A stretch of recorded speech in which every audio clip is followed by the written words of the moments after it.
Hello friends, நீங்கள் நம்ம வீடியோவில் குவைத்தில் வசித்து வரும் இந்தியர்கள் மற்றும் வளைகுடா நாடுகளில் பணியாற்றி வரும் அனைத்து சகோதரர்களுக்கும் ஒரு முக்கியமான மற்றும் மகிழ்ச்சியான தகவல் பற்றி பார்க்க போகிறோம். கடந்த சில வாரங்களாக குவைத் விமான சேவைகள் தொடர்பாக பல்வேறு மாற்றங்கள் ஏற்பட்டன.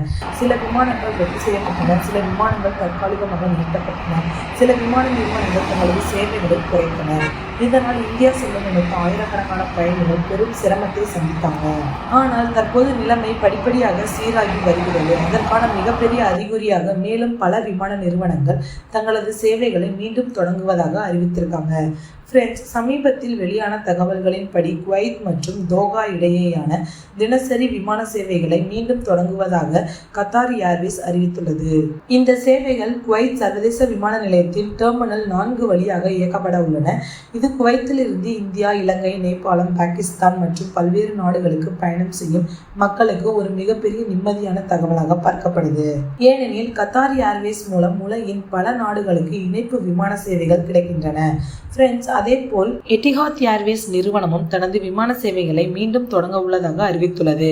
மேலும் ஓமன் ஏர் நிறுவனமும் தங்களது விமானங்களை மீண்டும் இயக்க உள்ளதாக அறிவிச்சிருக்கு. இதனால் வளைகுடா பிராந்தியத்தில் விமான சேவைகள் மீண்டும் பழைய நிலையை நோக்கி திரும்ப ஆரம்பிச்சிருக்கு. ஃப்ரெண்ட்ஸ், இங்கே முக்கியமாக கவனிக்க வேண்டிய ஒரு விஷயம் என்னன்னு பார்த்தீங்கன்னா, சில வாரங்களுக்கு முன்பு ஏற்பட்ட பாதுகாப்பு கவலைகள் காரணமாக பல விமான நிறுவனங்கள் தங்களது சேவைகளை மாற்றி அமைச்சிருந்தாங்க. இதனால் பல பயணிகள் விமான டிக்கெட் மாற்றம், ரத்து, மேல் முன்பதிவு போன்ற சிக்கல்களை சந்தித்தாங்க.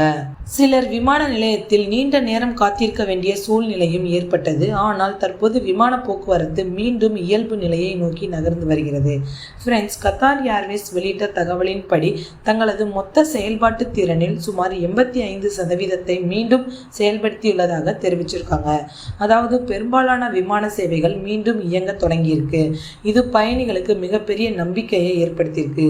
ஏன்னா அதிக விமானங்கள் இயக்கப்படும் போது டிக்கெட் கிடைப்பதும் ஈஸியாக இருக்கும். மேலும் கட்டணங்களும் படிப்படியாக குறைய வாய்ப்பு அதிகரிக்கும். குவைத்தில் வேலை செய்யும் தொழிலாளர்கள், குடும்பத்தினரை பார்க்க இந்தியா செல்ல விரும்புபவர்கள், விடுமுறைக்கு திட்டமிடுபவர்கள், மருத்துவ தேவைக்காக பயணம் செய்பவர்கள் அனைவருக்கும் இது ஒரு நல்ல தகவல். பலர் கடந்த மாதங்களில் டிக்கெட் கிடைக்காமல் தவித்தனர். சிலர் அதிக விலை கொடுத்து பயணம் செய்தனர். சிலர் பயணத்தை ஒத்தி வைத்தனர். ஆனால் தற்போது அதிக விமானங்கள் இயக்கப்படுவதால் நிலைமை சீராகும் என எதிர்பார்க்கப்படுது. ஃப்ரெண்ட்ஸ், விமான சேவைகள் தொடங்கி இருப்பது மட்டுமல்ல, விமான நிலைய அதிகாரிகளும் பல்வேறு முன்னெச்சரிக்கை நடவடிக்கைகளை மேற்கொண்டு வராங்க. பாதுகாப்பு சோதனைகள் வலுப்படுத்தப்பட்டுள்ளன. செக்இன் கவுண்டர்ஸ் அதிகரிக்கப்பட்டிருக்கு. பாஸ்போர்ட் சரிபார்ப்பு பிரிவுகள் முழு திறனுடன் செயல்படுகின்றன. பயணிகள் சேவை மையங்களும் தயாராக இருக்கு. இதனால் விமான நிலைய செயல்பாடுகள் சீராக நடைபெறுகின்றன. ஃப்ரெண்ட்ஸ், ஆனால் ஒரு முக்கியமான அறிவுரையை அதிகாரிகள் தொடர்ந்து சொல்றாங்க. விமான நிலையத்திற்கு செல்லும் முன் உங்கள் விமானத்தின் தற்போதைய நிலையை கண்டிப்பாக சரிபார்க்கணும். ஏன்னா சில விமானங்கள் நேர மாற்றம் செய்யப்பட்டிருக்கலாம், சில விமானங்கள் தாமதமாக இருக்கலாம், சில விமானங்களுக்கு கேட் மாற்றம் செய்யப்பட்டிருக்கலாம். அதனால விமான நிலையத்திற்கு கிளம்புறதுக்கு முன்னாடி ஏர்லைன் வெப்சைட் அல்லது டிராவல் ஏஜென்சி மூலம் உறுதிப்படுத்திக்கங்க. நிறைய பேர் என்ன தப்பு பண்றாங்கன்னா, டிக்கெட் புக் பண்ணிட்டோம் அதனால விமானம் கண்டிப்பாக இருக்கும் அப்படின்னு நினைச்சு நேராக விமான நிலையத்துக்கு போறாங்க. ஆனால் தற்போதைய சூழ்நிலையில் இது சரியான நடைமுறை இல்லை. கண்டிப்பாக உங்கள் விமான நிலையை சரிபார்த்து விட்டு செல்லணும். இது தேவையற்ற சிரமங்களை தவிர்க்க உதவியாக இருக்கும். மேலும் விமான நிலையத்திற்கு குறைந்தது 3 மணி நேரத்துக்கு முன்னாடி செல்வது ரொம்பவே நல்லது.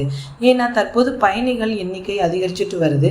செக்இன் மற்றும் இமிகிரேஷன் செயல்முறைகளுக்கு கூடுதல் நேரம் தேவைப்படலாம். அதனால் முன்கூட்டியே சென்றால் எந்த அவசரமும் இருக்காது. குவைத் மற்றும் வளைகுடா நாடுகளில் வாழும் இந்தியர்களுக்கு இந்த தகவல் ஒரு மிகப்பெரிய நம்பிக்கையை கொடுக்குது. விமான சேவைகள் அதிகரிக்கின்றன, பயண வாய்ப்புகள் மேம்படுகின்றன, டிக்கெட் கிடைப்பது எளிதாகிறது, குடும்பங்களை சந்திக்கும் வாய்ப்பு அதிகரிக்குது.